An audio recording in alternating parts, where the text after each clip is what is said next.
కాకినాడ జిల్లా కేంద్రంలో ఎస్పీ విక్రాంత్ పాటిల్ పర్యటించారు. విద్యార్థులు, బ్యాంకర్లు, మహిళా సంరక్షణ కార్యదర్శుల అవగాహన కార్యక్రమంలో పాల్గొన్నారు. దేశవ్యాప్తంగా సైబర్ క్రైమ్ నేరాలు పెరిగిపోయాయని కాకినాడ జిల్లా ఎస్పీ విక్రాంత్ పాటిల్ అన్నారు. సెల్ ఫోన్ల ద్వారా మెసేజ్లు పంపి ఆర్థిక నేరాలు ఎలా పాల్పడుతున్నారో అనేక అంశాలపై అవగాహన కల్పించారు. సెల్ ఫోన్ పిల్లలకు ఇవ్వకూడదని, ఇతరులకు ఓటీపీలు చెప్పొద్దని అన్నారు. అపరిచితుల పట్ల జాగ్రత్తగా ఉండాలని సూచించారు.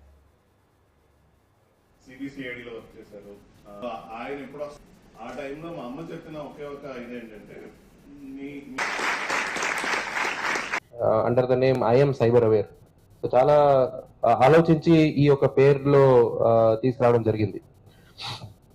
So I'm cyber aware. So నేను సైబర్ అవేర్. సైబర్ అవేర్ అంటే ఏంటి? సో సైబర్ క్రైమ్ గురించి, సైబర్ నేరాల గురించి నాకు అన్ని తెలుసు. సో నాకు తెలుసు plus so there are 2 aspects. First తెలుసుకోవడము, రెండోది తెలిసింది మిగతా వాళ్ళకి స్ప్రెడ్ చేయడం. So that is how we came up with the name cyber aware. So I would thank JNTU Kakinada administration for letting us launch the program from their premises. చక్రవర్తి గారికి ఇప్పుడే చెప్తా ఉన్నా, నేను ఏమేమి చెప్పగలుగుతున్నాను అన్ని చెప్పేశారు, నేనేమి కొత్తగా మాట్లాడాలని ఇప్పుడు అని. But anyway, so first of all with respect to cyber crime,